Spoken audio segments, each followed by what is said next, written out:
Hello and marhaba. Welcome to another episode of Tea and V in the kitchen. Today, Tariq is in the kitchen and I will be cooking a dish called Menemen with you. Menemen is comparable to shakshuka, which is an African and Middle Eastern dish, but the flavor profiles differ.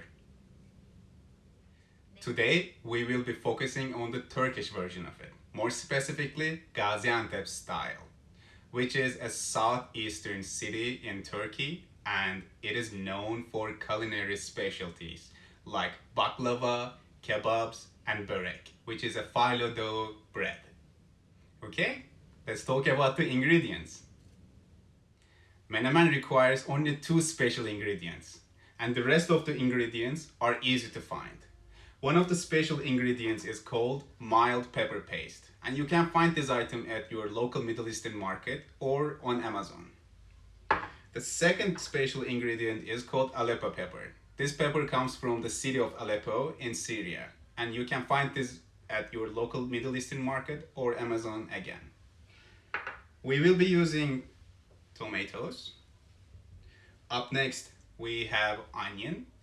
There is a lot of discussion going on around if menemen should have onion or not, but we like having onion in it, and we are making the Gaziantep style of menemen, so it requires onion in it.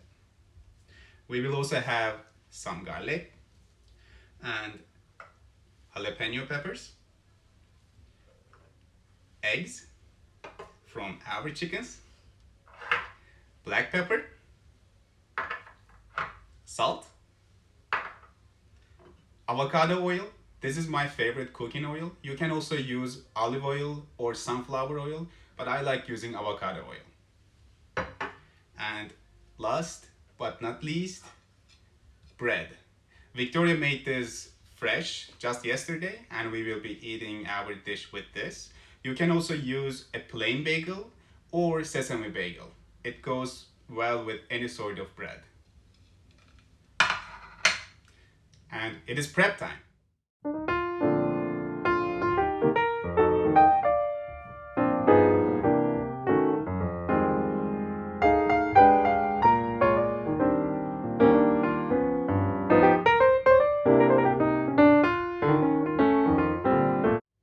Now we are prepped, it is time to move to our stove to cook our menemen. Today, we will be using a deep pot to cook our dish. I will be using the largest burner on my stove while sauteing the onion, jalapeños, and the mild pepper paste. And let's go ahead and start by turning on our stove. I will add 5 tablespoons of avocado oil,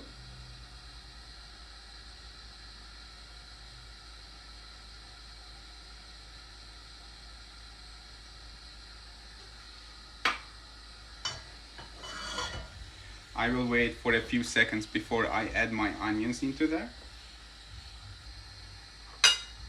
I will go ahead and add a half of a small onion, diced.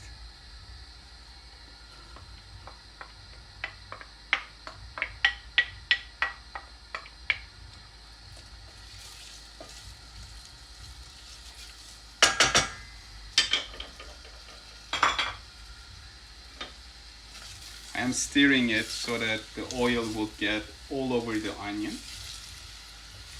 I'm waiting the onions to get fried a little bit before I add my jalapeno peppers into the pot.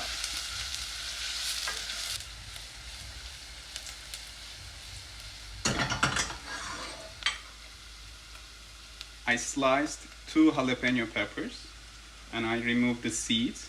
Now I'm going to add them to the oil and onion.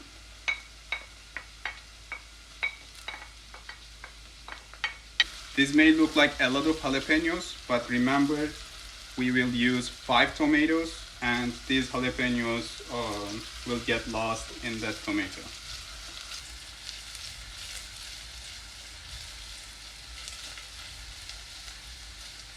The next item will be half a tablespoon of mild pepper paste, but I will wait before I add it in. I want to see the onions to turn a little bit golden so that I can understand that like they are cooked or they are cooking. Otherwise, when I would mix the pepper paste, it's going to turn everything into red and I wouldn't be able to tell if onions are cooked or not.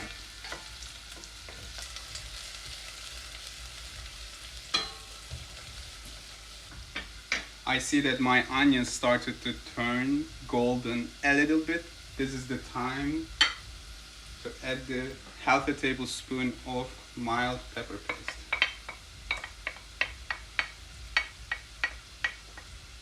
I'm going to increase my burner because I added a new ingredient and most of our ingredients are coming from the fridge, which causes the oil to cool down. To account for that, I need to increase the heat. And next up is I sliced a clove of garlic. I'm going to add that in.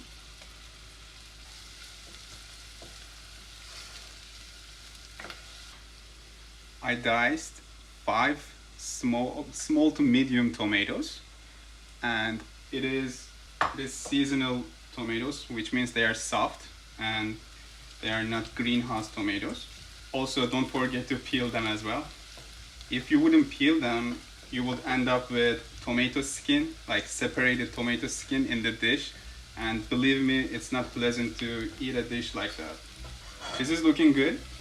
I think I can go ahead and add my tomatoes. But before I do that, again, I'm going to increase the heat because tomatoes are cold and I don't want my oil to cool down.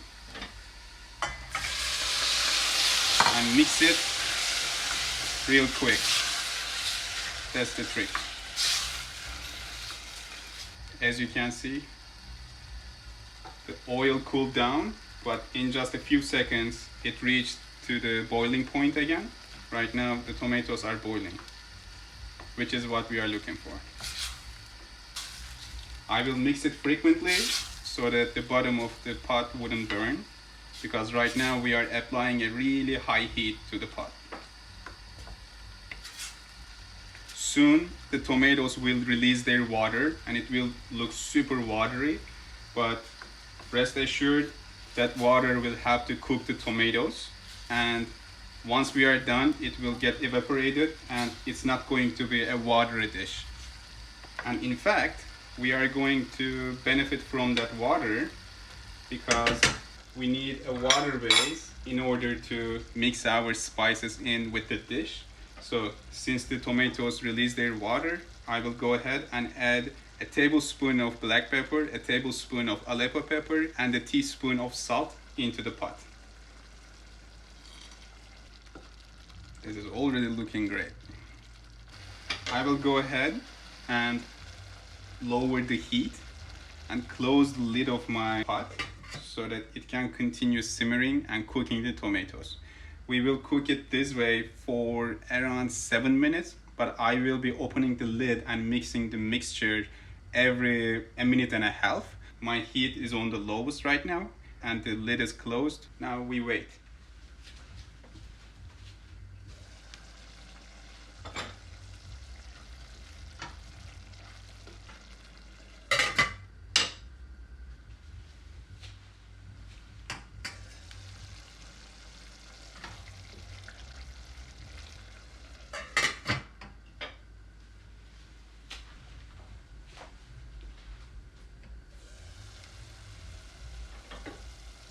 Let's check.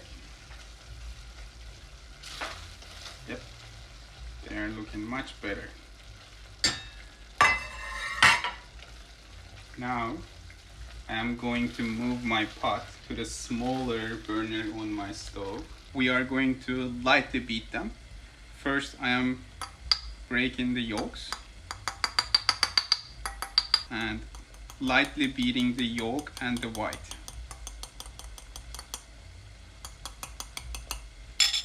I will lower the heat, mix the dish one more time before I add the egg. Next step is adding the egg.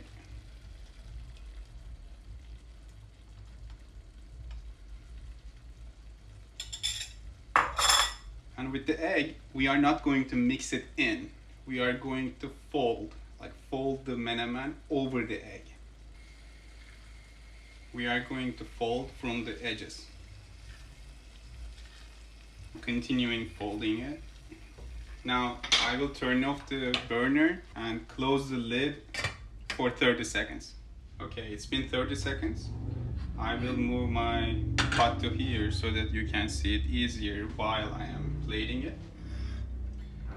I have bowls here. That's what I will be using to plate it. And before I plate it, for the last time, I will fold it.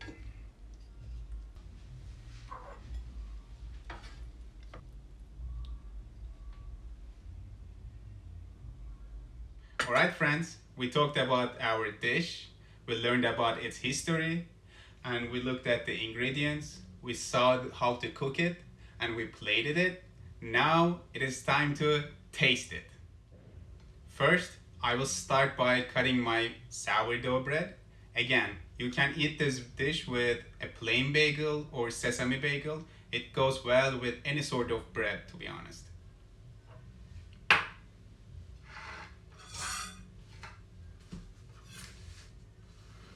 Let's see.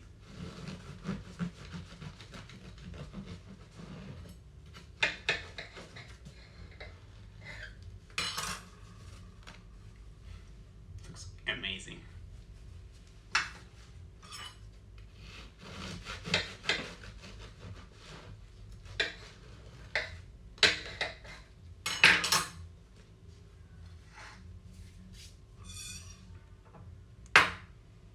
Even though I have a fork, I will be using a small piece of bread to taste this.